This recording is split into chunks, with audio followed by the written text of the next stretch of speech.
This call is now being recorded.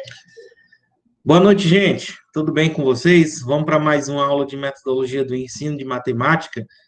Vamos dar continuidade nas nossas metodologias do ensino de matemática, onde na nossa última aula a gente ficou na metodologia da modelagem matemática. Inclusive, eu tive conversando com o professor Danilo, o professor Marculino, e eles ficaram muito contentes pela ideia que nós tivemos. E no final da nossa disciplina, eles falaram que nós vamos ter uma reunião para ele comentar, e se alguém quiser se dirigir para estar trabalhando a metodologia da modelagem matemática com eles, tá bom? Já que muitos já estão pensando no seu trabalho de conclusão de curso, já pode ir amadurecendo alguma ideia para trabalhar com algum deles, tá bom? Então, vamos dar continuidade aqui, deixa eu compartilhar, todos vocês sabem, qualquer dúvida, pode aí estar levantando o braço, ligando o microfone para fazer algum comentário, tá bom? Que é o importante de tudo isso, dessa disciplina, é a visão de vocês. Inclusive, é um ponto de discussão hoje, que é uma das metodologias, que é a investigação, tá bom? Então, vamos começar aqui a apresentação.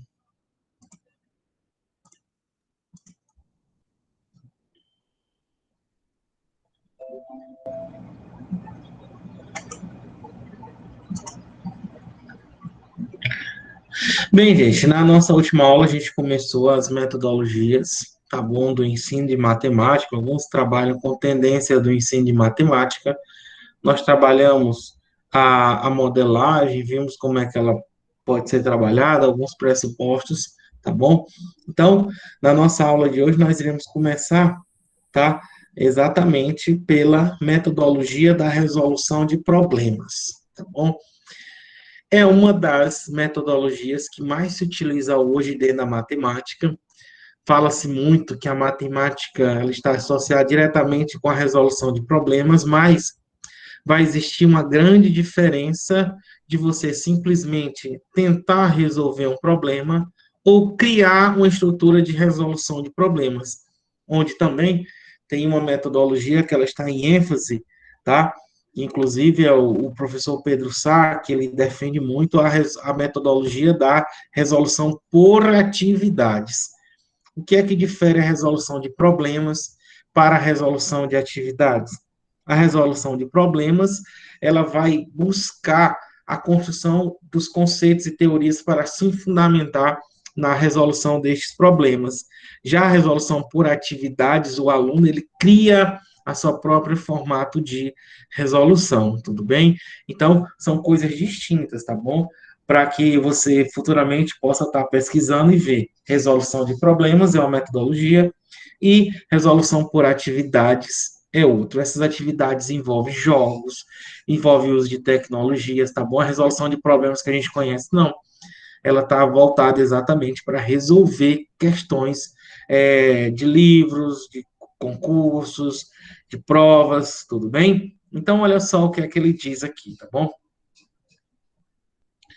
Visa a construção de conceitos matemáticos pelo aluno a partir de situações que estimulam sua curiosidade matemática, tá bom? E aí, ó, é uma coisa que todos nós, desde quando nós começamos a ir para a escola, a gente ouve sempre que a gente só aprende a resolver problema resolvendo problemas, mas não quaisquer problemas, tudo bem? Então, para resolver problemas, os problemas eles estão aí para desafiar a curiosidade do aluno, tá? Fazer indagações estimulantes, utilizar a heurística, que é o processo de tentativa ao erro, no qual não há um algoritmo, não há uma forma para que ele resolva aquela questão. Inclusive, essa metodologia é uma metodologia ainda que se considera muito subjetiva, porque a resolução de problema, ela não existe um único caminho, tá? Para se chegar a um resultado. Esse é o resultado correto, tudo bem? O principal objetivo é encontrar o resultado correto através dos diversos caminhos, tá bom? É importante que a resolução de problemas tenha em mente que ele vai auxiliar o aluno. É necessário que o aluno também utilize o bom senso, porque quem aqui nunca viu numa prova resolver problemas que não tenham nem pé nem cabeça para resolvê-las? Então, é importante que haja uma estrutura do conhecimento para que o aluno ele possa estar resolvendo problemas, resolvendo questões de matemática. Problemas literais e problemas puramente numéricos. Isso aqui, ó, às vezes é um grande problema para os nossos alunos, é que eles não sabem diferenciar o que é um problema literal, o que é um problema genérico, o que é um problema que, de maneira geral, pode ser resolvido, tá bom? E um problema puramente numérico, onde você simplesmente faça uma operação aritmética ali rapidinho, tudo bem? Então, isso aí ainda é um dos grandes problemas que a gente percebe na metodologia de resolução de problemas, tá bom? Outra, resolver problemas de matemática não é simplesmente resolver por resolver. A gente tem que buscar, em cima daquela questão, os objetivos, os caminhos que o aluno vai ter para resolver. Então, olha só o que é que ele diz. Requer a seleção de problemas que realmente exijam alguma habilidade na busca de estratégias de resolução. Essa palavra aqui, que exijam alguma habilidade, essa palavra aqui ela é muito forte para que fique, tá bom? Intrínseco na nossa mente, para que a gente possa estar buscando sempre habilidades dos nossos alunos quando se resolvem problemas frente a tais objetos matemáticos. Como assim, professor? O Enem, vamos falar um pouco aqui de Enem. O Enem é uma prova em que ele vai verificar a sua habilidade de resolução de quê? De questões, tá? Não existe outra forma no Enem de você ser aprovado a não ser buscando a resolução daquelas questões. Porém, o que é que você vai buscar ali? Você vai atrás de estratégias de resoluções. Tudo bem? Anteriormente, ele colocou um ponto aqui que é importante que a gente. Olha só, colocou aqui o aluno, tá certo? Conhecimento, conceitos matemáticos, tá? Pelo aluno a partir de situações que estimulam a sua curiosidade matemática. Então, quando um problema ele é estimulado a você procurar a resolução, ele vai fazer com que você crie essa tal de habilidade, tá? E essa busca de habilidade está condicionado a você buscar estratégias para resolver esse problema. Quem aqui nunca resolveu um problema em que você foi atrás de o quê? De conteúdos anteriores, você buscou desenvolver, você buscou teorias, teoremas, postulados para que você conseguisse chegar. Então, resolver problemas é você arquitetar dentro da sua cabeça um modo para que se chegue, para que vá convergir para a resolução, tudo bem? De maneira correta. Então, quais são essas habilidades que elas vão ser desenvolvidas? Primeiro, o poder da invenção. E eu digo que essa palavra aqui, quando foi colocada, tá? Inclusive esse material, gente, aqui era o tempo que eu fazia a minha especialização em metodologia do ensino de matemática, e aí ele coloca o poder de invenção. Essa palavra invenção, eu creio que não se encaixa muito aí, mas sim é um poder de uma certa adaptação, de uma certa inovação. Por quê? Ao resolver problemas, você tá verificando, está buscando diferentes formas de você buscar a resposta. Hoje, agora há pouco, como vocês sabem, inclusive, já até uma vez a gente confundiu as aulas, eu estou ministrando, na hora que eu termino a aula de cálculo 2 eu já venho logo para cá. Então, agora há pouco a gente estava ensinando para os nossos alunos a equação da reta tangente, uma aplicação de derivada. E aí, ó, deixa eu mostrar para vocês aqui, ó. Cadê? Tá aqui, ó, tá? E aí, ó, eu fiz uma questão para os meninos, tá? E aí eles procuraram, tá aqui, ó, tá? E aí, ó, eles acharam esse cálculo aqui muito grande. E aí eu disse, eita, uma questão bem simples, tá bom? Tá aqui a função, tá? F de x igual a raiz quadrada de x. Então, o que é que precisou para que eu conseguisse resolver essa questão? A primeira coisa é que eu deveria ter o conhecimento da relação entre uma, uma potência com radical. Se você não tivesse conteúdo, essa definição básica, você estaria com um certo problema, tá certo? Então, eu transformei a minha função f de x em x elevado ao meio para que eu pudesse mostrar exatamente que isso é uma função na forma de potência. Utilizou-se a regra da potência, derivada da potência, tudo bem? Aqui eu tenho o quê? Um expoente, que é uma subtração de um número fracionário com um número inteiro, então tinha que ter essa habilidade da soma de frações. No final, ajeitando, tá? Eu deveria ter lembrado que é uma potência com expoente negativo e fazer o retorno, a volta. Então, ó, cheguei na minha derivada, depois substituí no ponto, tá bom? Apliquei a fórmula da equação da reta, quando se tem um ponto e o coeficiente angular, e achei a expressão. Aí eu perguntei para os meus alunos lá da Química, que pagam cálculo 2, vocês entenderam? Muitos disseram que sim, mas aí não existia eu fazer isso aqui tudo algebricamente. E aí, como é que eu faço para mostrar que isso tudo é verdade? Porque eu tô aqui, como eu posso dizer assim, tá dando aula de alguma coisa e ninguém vai me contestar de nada para saber se isso é verdade. Então, o que foi que eu fiz? Eu peguei a minha função, raiz quadrada de x, peguei o ponto ao qual ele é tangente e peguei a equação da reta tangente e apliquei lá aqui no GeoGebra. Olha só aqui, ó. Então, eu apliquei a função, tá aqui, ó. Estão vendo, né? Tá aqui a minha função, tá? Tá aqui a minha função em verde, que é a raiz quadrada de x. Tá aqui a equação da reta que eu encontrei, que foi x mais 4 sobre 4, ó. Tá sendo tangentezinha a curva raiz de x. E o ponto 4 e 2, que é exatamente o ponto A. Então, o que foi que eu fiz? Eu busquei resolver um problema, tá? Verifiquei, percebi que o meu aluno ele tinha dificuldades em. Deixa eu voltar aqui. Eu percebi que o meu aluno ele tinha dificuldade nas operações aritméticas, tá? E aí eu fiz uma revisãozinha aqui do lado, tá bom? Logo depois eu apliquei uma fórmula, tá? E encontrei o que eu queria. Depois disso tudo eu fiz uma verificação a partir da utilização do computador, que é uma metodologia para que tudo isso daqui se transformasse numa imagem gráfica, tá ok? E ele verificou que está correto, tudo bem? Então, eu considero que essa metodologia da resolução de problema, ela coube, tá? Deixa eu voltar agora, eu estou aonde? Tem muita coisa aqui. É aqui, né, que eu estou. Olha só.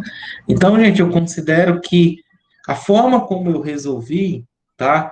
Foi possibilitou aos meus alunos uma revisão, tá? Em cima de alguns problemas que alguns alunos tinham e eu fiz a verificação tanto na forma algébrica como na forma gráfica, tudo bem? Utilizando o computador, tá bom? Então, é importante que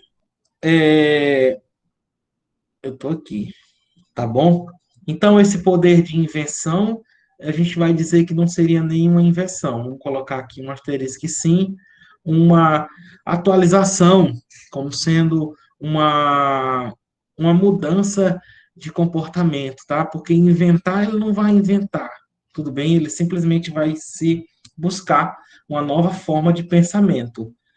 É uma iniciativa a resolver problemas, tá? E também faz com que o aluno ele tenha muito mais criatividade, tudo bem? Nós, como professores, já paramos assim no frente do quadro quando o aluno levanta a mão e diz, professor, eu resolvi de outra maneira. Aí ele explica como é e diz, pô, não é? Gente, dentro de uma sala de aula, será você, o professor, pensando de uma forma ou de algumas formas e 30, 40 alunos pensando diferente. Eu tenho certeza que muitos ali não vão entender o que você vai falar, mas quando um aluno ele externa a sua forma de resolução, pode ser que fique até mais simples, tá bom? Então, o poder da resolução de problemas é muito importante.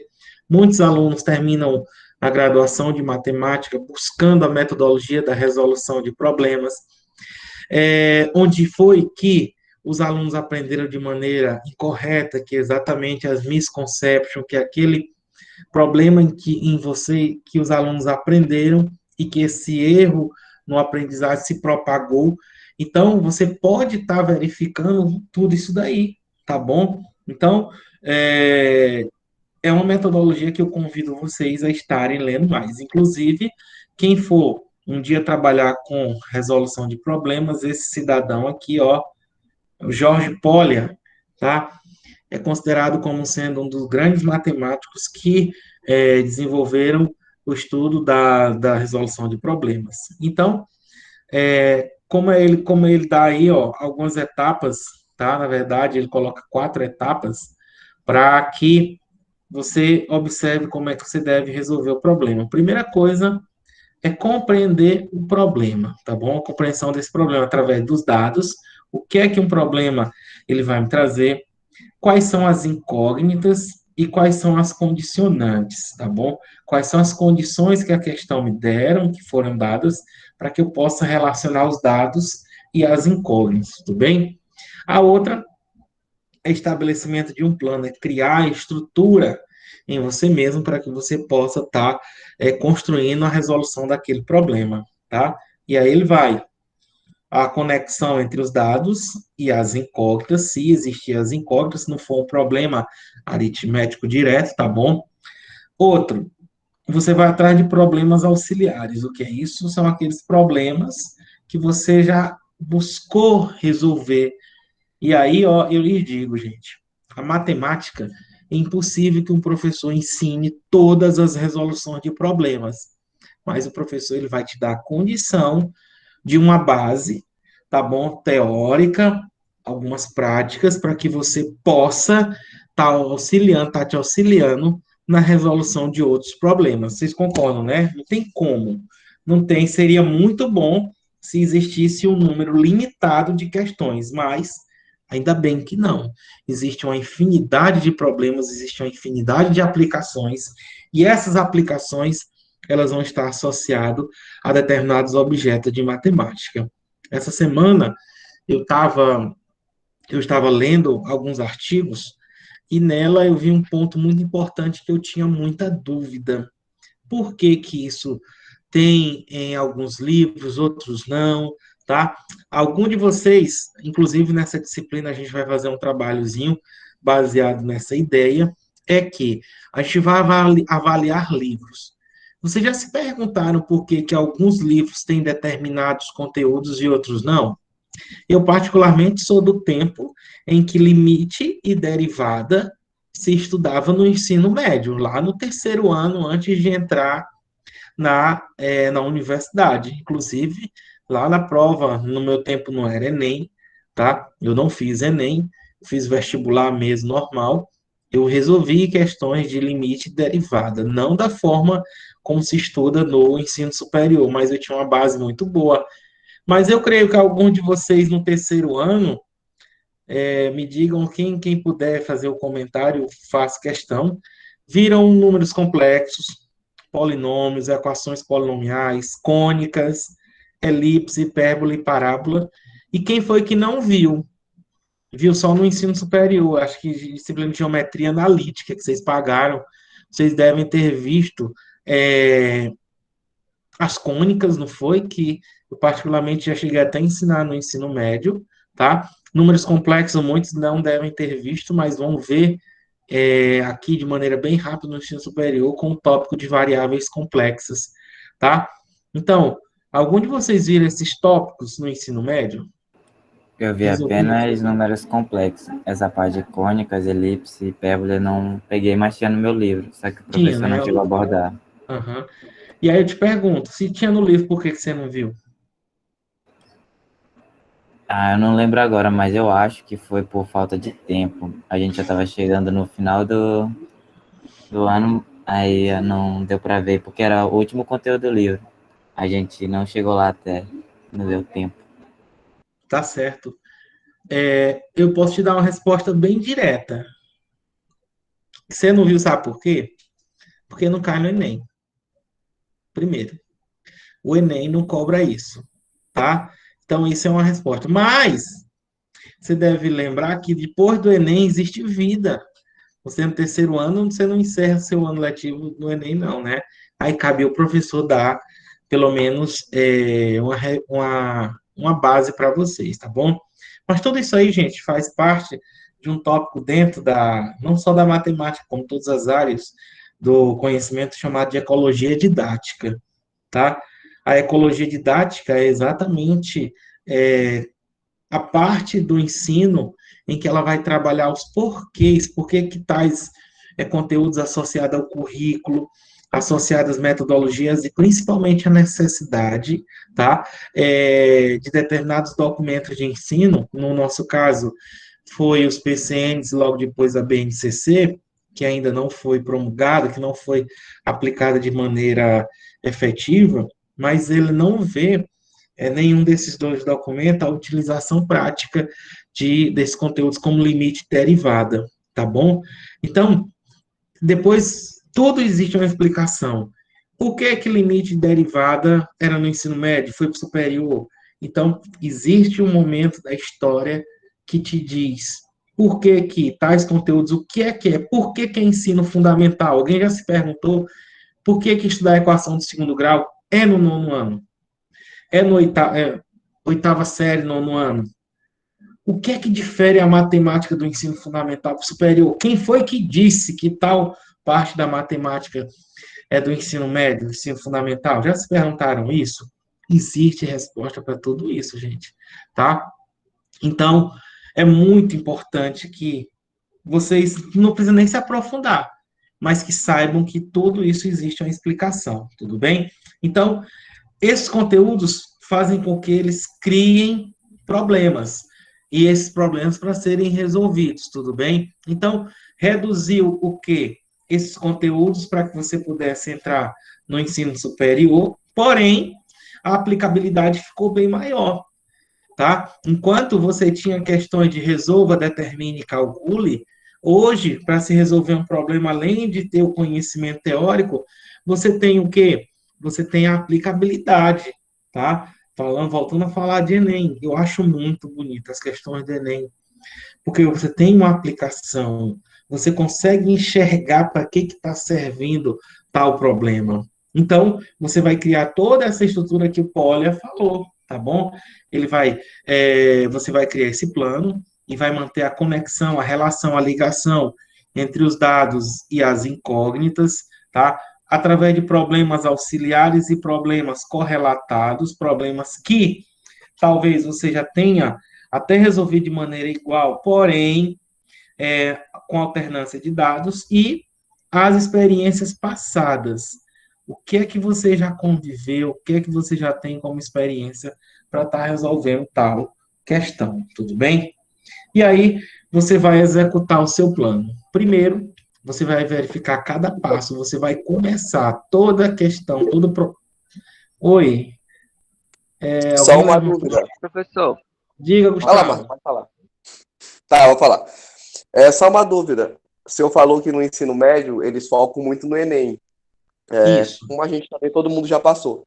Mas eu lembro também que lá no ensino fundamental, quando eu cheguei na oitava série, eles focaram muito na prova do IFMA, que era o Cefet na época, e na prova do liceu. Isso ainda ocorre no dia de hoje ou já parou isso? Olha só, eu te digo hoje com eu não vou dizer assim, a palavra correta seria por experiência. Hoje, o ensino fundamental e o ensino médio, ele foca em avaliações externas, tá? O ensino fundamental, anteriormente, você estudava no ensino médio, fundamental para ir para o médio, às vezes tinha uma revisão para você trabalhar para fazer o ensino médio nos institutos federais, tá bom? Esse aí você está falando uma experiência de São Luís, né? Que eu particularmente não conheço, tá? Não é? Liceu é em São Luís, né? Isso, o liceu ele fica abaixo do Cefet. Pois Na é, época, que era o IFMA. exatamente, eu não conheço. Mas eu te digo, hoje estão preocupados exatamente no famoso PISA, que é a avaliação internacional da aprendizagem. E no Brasil nós temos a prova SAEB, que é o Sistema de Avaliação da Educação Básica, tá? Em que essa avaliação, inclusive esse ano é ano de prova SAEB, tá bom? Em que os alunos do segundo ano, que antigamente é chamado de prova ANA, tá? Do ensino fundamental, do quinto ano e da oitava série, que é o nono ano, faziam. E essas avaliações externas é que determinavam o índice de conhecimento, que era a prova de português e de matemática, que inclusive até hoje ela é muito criticada pela forma como os alunos eles recebem essa avaliação, tá? Então, de acordo com a nota do município, é exatamente o que vem do recurso do governo federal, da parte do Ministério da Educação. Então, existe formação, alguns municípios trabalham formação de professores para estar trabalhando com esses alunos, e é uma prova que ela é composta por todas as habilidades, como foi colocado aqui agora há pouco, tá bom? É composta por habilidades, assim como a prova do Enem. A prova do Enem, ele vai te dar condição para que você ingresse num nível maior, que é o ensino superior, passar do médio para o ensino superior. Mas essa questão que você falou, trabalhar no nono ano, isso aí é muito relativo, tá bom? Então, eu conheço escolas que, no ensino fundamental, preparam o aluno para fazer um concurso militar. Outras escolas trabalham já para o aluno conseguir uma aprovação no Enem, tá? 4 anos antes. Da forma como você falou, existem escolas que vai preparar teu aluno para te entregar ela para um colégio público, seja ele federal, estadual, um ensino técnico. Então, ainda não existe essa unidade para que as escolas elas deem esse passo. Enfim, mas o que é cobrado até hoje é exatamente o quê? Que é certo. É que o ensino fundamental, o ensino médio, ele é avaliado através das provas externas, que é a prova SAEB, tá? Então, isso aí, muitos municípios, seja ela escola pública do município, do estado ou instituto, eles fazem essa prova, tudo bem? O governo, ele quer saber como é que está a, como é que tá a educação em todo e qualquer município, tudo bem? Então, essa avaliação é por meio de resolução de questões, tá bom? E esse ano ainda ninguém nem sabe como é que vai ser feita essa prova, porque nem aula está tendo em muitos municípios do Brasil. Oi, alguém queria falar? Então, Professor, pode dizer. Alguém queria falar? assim, como você estava falando, Sim, Marlon. na minha época do ensino fundamental, meu nono ano, eu passei o ano todinho vendo Equação segundo isso. grau. Não, me preparando para fazer essa prova do você falou aí que vai medir como está Prova o IDEB. SAEB, que era antigamente Prova Brasil. Isso. E eles focaram tanto nela que simplesmente banalizaram os outros, tipo, como se fosse necessário a gente ver as outras coisas, os outros conteúdos. E também no ensino médio, meu ensino médio não foi lá, não vi essas coisas, tipo, não vi um monte de conteúdos, eles simplesmente pularam, tipo, tipos de equações, eles só focaram em equação afim e equação de segundo grau, as outras literalmente foi muito rápido, a gente não aprendeu nada, não. Se a gente viu que às vezes eles só pulavam conteúdo porque eles disseram que não era muito importante para o momento e prepararam a gente só para fazer o Enem mesmo. Tá aí. Então, como você pode ver, o nosso aluno Marlon falando exatamente da sua experiência no ensino médio. Então, é claro que muitos, como a gente falou, né, alguns tópicos de matemática, eles foram tirados devido a essa ecologia didática do currículo, tá? O próprio BNCC, que já está direcionando muitas escolas, muitas secretarias, mas isso vai continuar acontecendo, tá? Então, cabe nós, professores, a termos essa audácia de mostrar que somos nós que, dentro de sala de aula, que sabemos trabalhar, não vamos se render a sistema, não vamos se render à coordenação e direção, pois a gente sabe o caminho certo que nós iremos tratar os nossos alunos, tá bom? E, continuando aqui na metodologia de resolução de problemas, a gente verifica que está correto, tá? Através do retrospecto. Então, a gente verifica o resultado, percebe como agora há pouco, naquele cálculo da equação da reta que foi feito, a gente verificou o resultado, percebeu que poderia ter encontrado, verificado por caminhos diferentes, uma coisa que os alunos tinham muita dificuldade, que eu esperei que eles pudessem enxergar, era exatamente isso. Agora eu não sei onde foi que eu fiz. Cadê? Aqui, ó. Não foi esse, não. Nem esse, nem esse, nem esse. Me perdi.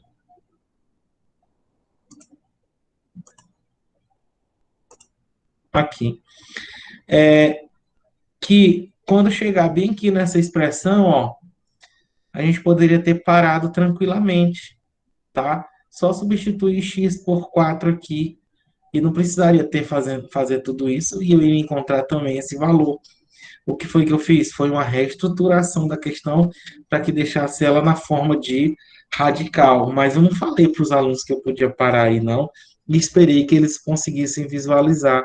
Aí só no final é que eu falei para eles, tá bom? Então, eu fiz todo esse retrospecto, verifiquei esses caminhos que poderiam ter sido diferentes, a gente poderia otimizar mais o tempo, tudo bem? E logo depois, a gente verificou que através desse problema eu poderia resolver outros bem parecidos, tá bom? E eu fiz a verificação disso aí através da visão geométrica, tudo bem?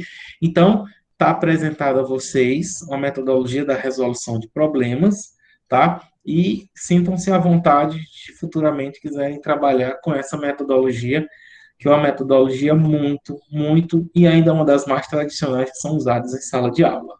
Tudo bem? A etnomatemática, tá? Essa outra metodologia que nós perdemos há menos de um mês aí, considerado o pai da etnomatemática no Brasil, que foi o professor... Ah, meu Deus do céu, agora esqueci o nome do homem. Ah, Jesus. D'Ambrosio, tá? Um matemático, o Biratã D'Ambrosio, tá? Ele faleceu, gente, está com menos de um mês. O Biratã D'Ambrosio, ele não só existe a etnomatemática, mas existe as etnociências, existe a etnobiologia, a etnoquímica, então nós iremos falar sobre a etnomatemática. Então, o que é a etnomatemática? É você valorizar, a partir de conhecimentos prévios do teu aluno, o que é e como ele fez ou faz a matemática para ele. Existem alunos, gente, que você pode, entrega uma prova para ele, ele te entrega toda marcadinha, certinha. E aí ele diz, cadê os cálculos? Fiz na cadeira, pois grampei aí a cadeira na prova. Não. Tá tudo na cabeça, professor.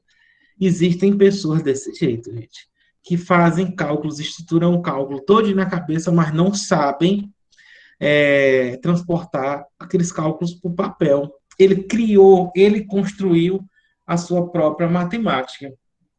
Atualmente, hoje... Professor, Oi. Oi, Ana. quando eu respondia no ensino fundamental, eu respondia toda na cadeira a minha prova. Uhum. Mas você já foi prejudicada por causa disso? Não. Não, Não, né? às vezes eu transferia para a prova. Ah, sim. Uhum.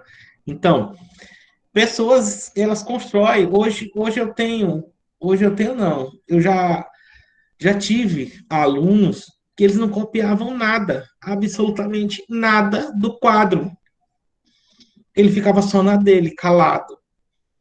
E aí eu pensei, não está copiando por quê? Ele disse, não, eu prefiro ficar só olhando, observando. E aí, quando eu via e passava um exemplo, ele respondia. E às vezes nem respondia da forma como estava sendo colocado pela técnica. Então a gente sentava, conversava, disse, professor, eu enxergo isso aí dessa forma. Ele criou a matemática dele, tá? E ele criou a partir de quê? Através de maneira, técnica, habilidade. Ele consegue entender e lidar e conviver com a matemática, tá? Através de vários contextos naturais e socioeconômicos, tá bom? Então a etnomatemática tá desenvolvida aqui no Brasil, tá? por Ubiratã D'Ambrosio, ele consegue verificar, tá? Consegue aplicar, ele consegue desenvolver uma matemática ao qual muitos já têm esse conhecimento, mas não tem a questão de que da teorização. A prática para eles é muito importante. Eu tenho um professor, gente, que ele estudou a etnomatemática e a etnomatemática dos povos ribeirinhos da região do Pará. Gente, vocês já devem ter visto lá no Pará, aqui ele tem muitos jarros, tá? Tem muitos jarros.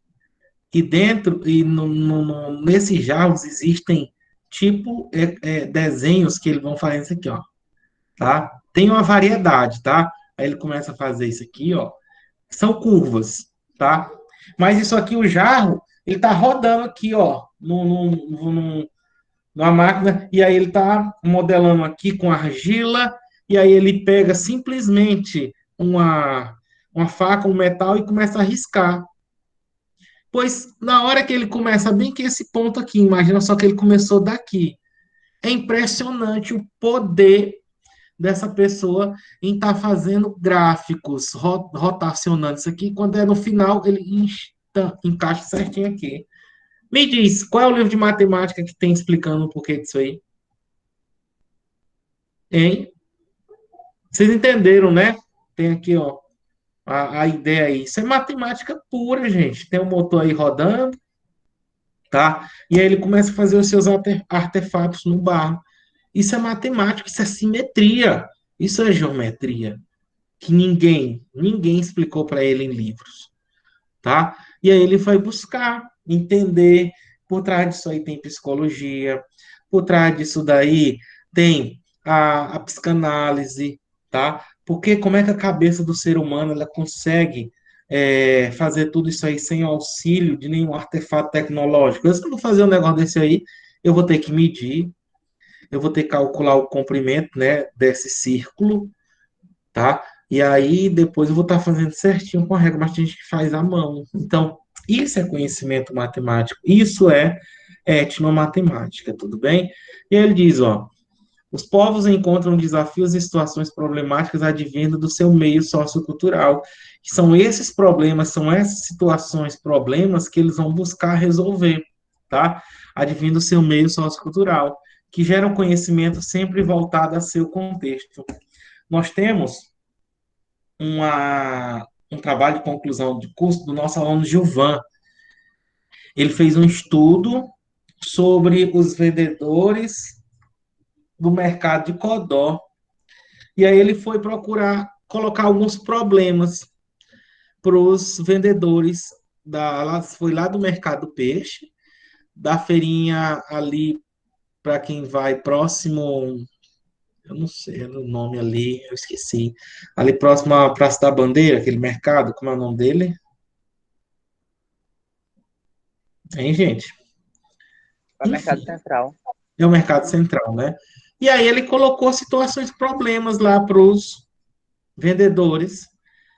Primeiro fez uma análise, né? Fez um questionário socioeconômico, perguntaram até qual série eles tinham estudado, perguntou qual a idade deles. Então, fez diversas perguntas para que depois ele lançasse. Sem o uso da calculadora, né? Muitos lá não utilizam calculadora, e aí começou a fazer perguntas, e eles não erravam, gente. E aí? Como é que eles criaram essa matemática na cabeça dele? Então, por trás disso aí tudo, tem muito conhecimento para ser estudado, tudo bem? E isso é etnomatemática, tá bom? Então, ele diz que na diversidade cultural reside o potencial criativo da humanidade. Então, o homem, ele recria de acordo com a sua o quê? Necessidade, tá? Vocês já pararam para pensar como é que um pedreiro ele faz cálculo de área? Ele simplesmente ele faz o cálculo de quê? Tá? Imagina só uma sala, tá? Se tiver essa experiência, você chama um pedreiro e diz, ó, quanto eu devo comprar de cerâmica para colocar nessa área aqui da minha sala? Ele vai calcular o comprimento da largura vezes a largura vezes a altura, tá? ou a largura vezes o comprimento, tanto faz, ele multiplica um pelo outro, A vezes B. Ele errou? Não, errou não. Mas se você chegar e perguntar para ele, como é que eu chamo aqui essa área aqui? Será que ele vai dizer que é um retângulo? Eu acho que não. Muitos, pode ser até que, ó, que é um retângulo. Você sabe como Vai é dizer que é um calculado? quadrado. Ele vai dizer que é um quadrado, né? Você sabe dizer como é que calcula a área de um retângulo? Ele vai dizer, não. Será que ele vai chamar isso aqui base de altura? Não, ele fez o comprimento vezes a largura e consertou. Foi exatamente a situação, o problema dele, que ele adquiriu, gerou o quê? O seu conhecimento. E por incrível que pareça, gente, uma vez eu desafiei um pedreiro para fazer, eu disse para ele, ó, tinha um certo, se eu disse, ó, e se me diga uma coisa, e se eu tiver uma área desse jeito aqui, como é que o senhor faz para calcular essa área aqui na forma de um triângulo? Adivinha o que foi que eles me responderam? Um desses pedreiros. Ele pegou e disse, ó, tu fecha aqui um quadrado, tá certo? Com esse lado aqui, ó, tu dobra aqui a área dele. Ah, Maria. Tu dobra aqui a área dele. Aí tu mede esse valor aqui de baixo e esse. Tu multiplica um no outro e depois tu divide por 2. Aí eu fiquei de boca aberta. Hã? E é mesmo. Ele acertou. Como é que eu calculo a área de um triângulo? É exatamente a área de um triângulo aqui. O que foi que ele fez? Ele calculou a área de quem? Essa figura aqui é um paralelogramo e dividiu por 2. Como é calcular a área de um paralelogramo? Base vezes altura. Então, base vezes altura dividido por quanto? Por 2, que é exatamente a área de um triângulo. E ele ainda me disse certinho que isso aqui não é altura, tá? A altura é exatamente essa. Aí até ele falou que se isso aqui fosse a altura, na parede aqui a gente tem que calcular pela parede, tá? Então, pelo esse valor aqui, ó, que é reto. Eu fiquei, né? Eu fiquei boquiaberto, enfim. Ele acertou exatamente como é que faz esse cálculo. Agora pergunta para ele como é a área de um triângulo. Ele vai dizer base vezes a altura dividido por 2. Ele vai dizer que a altura é o segmento de reta que liga o vértice até o lado oposto formando um ângulo reto. Ele sabe o que é vértice, sabe o que é ângulo reto, mas a necessidade, o problema dele fez com que ele gerasse o seu próprio conhecimento. Isso é etnomatemática. Isso é objeto de estudo, tá bom? Então, na diversidade cultural resiste o potencial criativo da humanidade, que isso aí eu fico boquiaberto quando eu escuto, quando eu vejo falar tudo isso aí, para mim ali é uma aula. Eu paro, eu escuto, eu gosto de ouvir esses conhecimentos, tá bom? Então, uma vez, uma aluna fez um trabalho sobre aplicação, resolução de questões por análise pelo princípio fundamental da contagem. Ela começou lá o trabalho dela falando de sorvete, né? Na sorveteria existia oito sabores de sorvete, tá? E colocou lá o sabor lá. E tinha 3 tipos de cobertura para esse sorvete. De quantas maneiras a menina poderia tomar esse sorvete sendo um sabor e uma cobertura? Lá na cobertura ele colocou marshmallow, não sei nem como é que escreve essa palavra, marshmallow, aí colocou chocolate. Eu disse, minha filha, se você colocar uma palavra dessa aqui, marshmallow, a pessoa não vai nem saber que marshmallow é cobertura. Então, por favor, coloque uma coisa que a pessoa saiba. Quantos aqui já pegaram uma questão e essa questão você, como professor, já fez uma alteração para a realidade dele, tá? Vá para estudar análise combinatória, uma pessoa sai de Codó até Coroatá e passando por Timbiras. Existem 2 caminhos para ir de Codó até Timbiras e 3 caminhos de Timbira até Coroatá. De quantas maneiras uma pessoa pode sair de Codó e chegar até Coroatá? Tá aí. O aluno sabe o que é Codó e pega e coloca. O aluno sai de Bruxelas e vai para Las Vegas, e de Las Vegas ele vai lá para Hong Kong. Rapaz, pegando voo de um por outro. Não, para que isso? Tá? Ele vai entender se você colocar uma realidade dele. Então, quando vocês estiverem fazendo a avaliação, se puder fazer uma aplicação, tá bom? Vocês, se possível, trabalhem em situações, até mesmo colocando seu nome, professor Jorge Menor, o aluno, o professor Marcos Vinícius fez, ele vai dizer, olha, o professor fez isso aqui, tá? Então, ele vai ficar mais entusiasmado para procurar resolver e vai se sentir naquela questão, porque ele sabe quem é você, tudo bem? Então, ele busca as correlações que procura, que possam favorecer o processo formal de aprendizagem, tá bom? Em cima disso tudo, né?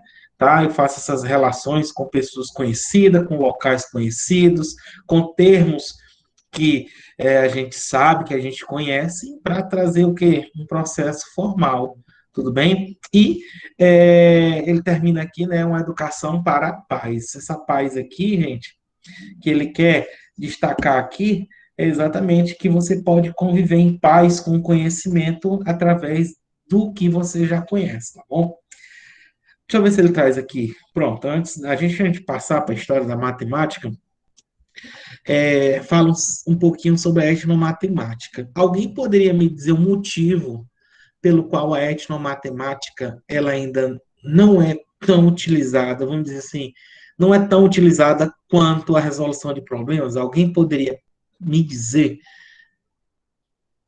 um porquê dessa utilização dessa metodologia não ser tão forte como, por exemplo, a resolução de problemas? Professor? Diga, estou lhe ouvindo, Marlon, eu quero ouvir vocês.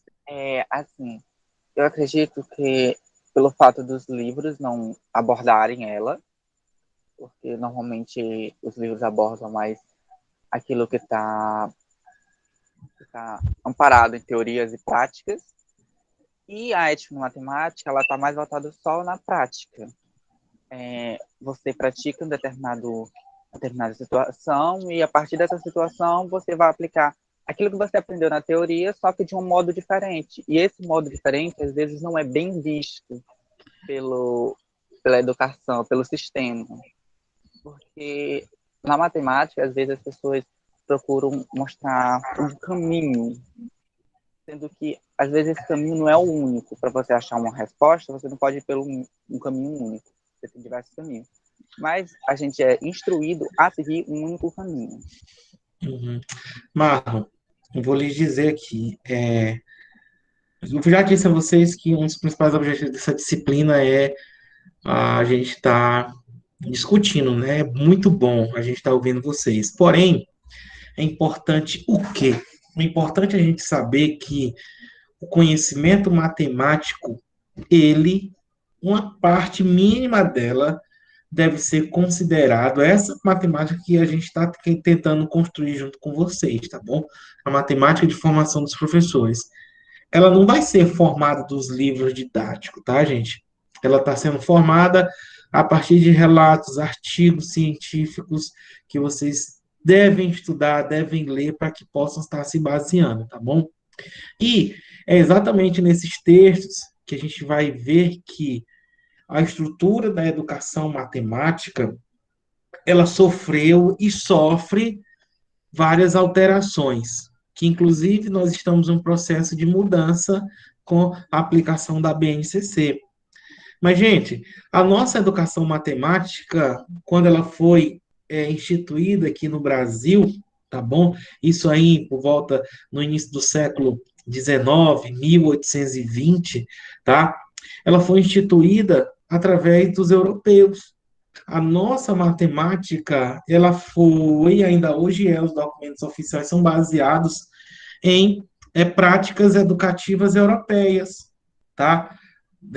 Dos Estados Unidos. E a primeira coisa que deve ser feita é o quê? É você perceber por quê. Porque até então, gente, nós não tínhamos pessoas, até então, tá bom? Hoje existem muitos doutores, pesquisadores na área de educação matemática que já estão mudando esse campo, tá? Então, a melhor forma de se buscar, tá dando certo lá na Itália, então vamos trazer para o Brasil. Aí a gente pega, nossa realidade é a mesma, tá? Até hoje está discutido. Ninguém pode estar comparando o país A com o país B, principalmente na área educacional. Mas a principal referência que nós temos da educação brasileira foi a educação matemática europeia, e a disparidade cultural, educacional, do desenvolvimento tecnológico, a gente não pode nem comparar. Então, a BNCC está trazendo isso, já é um pontapé inicial para que a gente possa estar mudando esse nosso comportamento, tudo bem? Então, estudar matemática é você poder fazer estudos regionais, tá? A matemática, por incrível que pareça, não existe a matemática do Ceará, não existe a matemática do Piauí, do Maranhão, do Brasil. Não, a matemática ela é única, tá? Diferente de outros campos, outras áreas que a gente está perdendo essa nossa característica e pode ter consequência direta na matemática. Aqui, para vocês, quantos passaram no Enem estudando literatura do Maranhão? Estudando a história e geografia do Maranhão? O Enem cobrou isso? O Enem está te forçando a você deixar de estudar os seus conhecimentos regionais para que você tenha um conhecimento generalizado. Uma aula de logaritmo que eu estou ministrando para uma determinada turma serve lá para o cara do Rio Grande do Sul, tá? Então, esses conhecimentos regionais que a gente tinha na geografia, na história, na literatura, eles estão sendo um pouco esquecidos. Isso aí vai ter consequência direta lá na matemática, tá? Eu só conheço, por exemplo, Codó, porque eu estou há 10 anos, já fez 11 anos que eu tenho contato com o pessoal, eu vejo a geografia, eu estudo, eu já tenho livros do Maranhão, mas eu nunca andei o Maranhão por completo. E se isso tudo terminar? Vai ser pior. Cadê minhas referências para que eu possa estar aplicando uma etnomatemática em determinadas aulas? Então, isso é para se pensar. Isso é um motivo de pesquisa por parte de vocês, tudo bem? Então, fica aí essa resposta o do porquê que a etnomatemática não é uma metodologia tão aplicada tanto quanto a resolução de problemas, tudo bem? A história da matemática. Essa história da matemática também é bem interessante. Se eu disser para vocês que a história da matemática ela é muito bonita, ela vai te dar um norte, ela vai te dar um porquê do momento por qual foi criado tais conteúdos lá na ecologia didática, como eu falei. A nível de ensino médio, gente, se estudava funções circulares, tá? E foi tirado. Por que se estudava funções circulares? Porque lá na Segunda Guerra Mundial, com o avanço do desenvolvimento bélico, a Rússia, ela precisava sair o quê? Ela precisava estar aqui o planeta Terra muito mal feito, tá? Então, como a gente sabe, nada é plano, né? Não é uma coisa tão bonitinha, que tu tá aqui um ponto A e tu vai jogar um míssil aqui no B. Então, como é que tu vai sair de um ponto A, armamento bélico, para atingir outro ponto aqui, se isso aqui não é plano? Então, tu vai ter que estudar isso aí. Então, coloca lá no ensino médio, na década de 60, onde teve um movimento brasileiro de alfabetização, que é o famoso Mobral, que até eu acho que vocês já estudaram, já ouviram falar. Tu estou foi no Mobral, foi, mas o Mobral foi um movimento brasileiro de alfabetização. Foi rápido, e foi aí que teve uma grande consequência do ensino de matemática. O pessoal chegava e dizia 1 mais 1 é 2, e pronto, fica no teu 1 mais 1, 2. Mas por que 1 mais 1, o que é 1? O que é o outro 1? Por que é 2? Não, decora, 1 mais 1 é 2. Alfabetizou dessa forma, tá? É exatamente porque, professor, todo número elevado a zero é igual a 1. Por que todo número elevado a zero é 1? Porque a resposta era essa, ficava na cabeça. Então, tirou a parte da história da matemática, tirou a base matemática que te respondia, que te mostrava o porquê de muitas coisas e te mostrava somente o resultado. Não vou dizer que houve uma decadência no ensino de matemática, mas houve o quê? Enxugou muita coisa que muitos alunos deveriam entender, que passou. E hoje, muitos aprendem matemática sem uma base. Lembra da história? Foi até um aluno aqui do nossa turma disse que lá na engenharia o professor disse: eu vou fazer vocês uma máquina de derivar, de integrar. Então, é como se fosse aí esse modelo educacional aí. Eu vou ensinar vocês a virar verdadeiro homem tabuada, sem procurar fundamentação.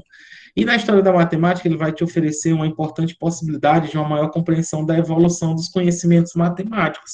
Evolução, tá certo? Ou até mesmo, como a gente falou, sobre uma certa parada, uma certa lentidão nessa parte da matemática. Entender, só para vocês terem a ideia, gente, como a história da matemática é tão interessante e didaticamente a gente vê de maneira errada. Vocês já viram matriz, determinante, sistema, não já? Lá em álgebra. Não já? Sim ou não? Sim. Primeiro a gente estuda o quê? Matriz, né? Entende o que é matriz, tudo bonitinho. Aí da matriz a gente estuda o quê? Determinante, porque só existe determinante de matriz o quê? Quadrada. Aí depois a gente estuda sistema linear, porque vai estar associado ao estudo de matriz determinante, não é? Se eu disser para vocês que primeiro foi criado sistema linear para que depois fosse desenvolvido matriz determinante, vocês acreditam em mim? Pois foi. Primeiro, se criou a necessidade de estudar sistema linear, problemas com várias incógnitas. Depois é que criou a matriz o determinante. Hoje a gente aprende o quê? Que é a matriz determinante que gera o sistema linear. Professor, não aconteceu isso com derivadas e limites também? E derivadas de funções, né? Primeiro se criou a integral, para que depois houvesse a derivação e o limite, e aí a gente começa a estudar a função. Função foi muito depois do desenvolvimento do estudo das Professor, não é mais integrais. didático estudar, começar por função? Não. Aí, didaticamente, né, nos livros que eu disse, o livro didático traz para a gente que há necessidade de se conhecer função para que a gente possa depois estar o quê? Integrando. Mas a história da matemática fala exatamente dessa evolução, tá bom? Então, requer que se trate de pontos que geralmente ocorrem com conflitos cognitivos, conflitos de ideias, tá bom?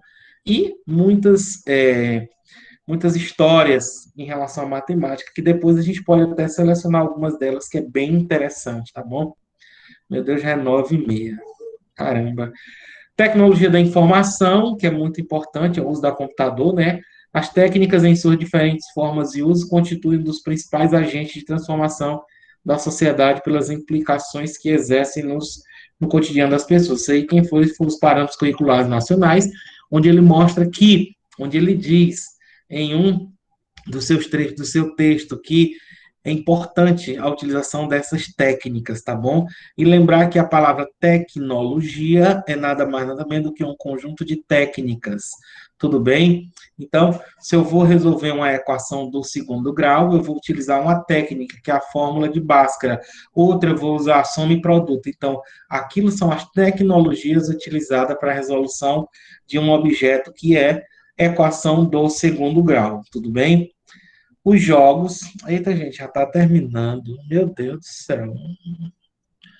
A utilização de jogos, eu queria muito falar com vocês. Esse aqui é o meu xodó, é um dos que eu mais gosto de estar trabalhando. A gente vai ficar isso aí para a próxima aula, tá bom? Tá? Mas não é uma coisa que não é tão difícil, não, tá bom? Deixa eu olhar aqui para vocês. Bom, olha, chegou aqui a chamada.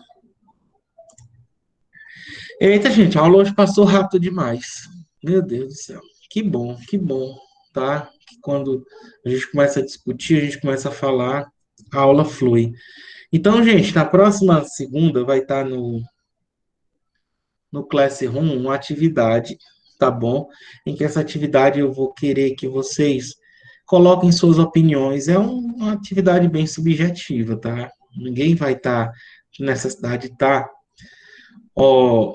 buscando texto, não. Mas é uma visão de vocês, de tudo aquilo que a gente já estudou, a matemática como objeto de ensino, a formação do cidadão, a formação do professor, a ideia de matemática, do matemático e do professor de matemática, e algumas metodologias, tá bom? Então, na próxima segunda, vocês vão estar, o tempo tem a noite inteira, eu vou colocar a prova às 18 horas até às 22, tá? Para vocês estarem resolvendo ela, tudo bem? Só mesmo a colocação de respostas em forma de texto, tá bom? Para ver a opinião de vocês de tudo aquilo que a gente já trabalhou na nossa aula. Quero desejar a todos uma boa noite, muita saúde e paz para todos vocês.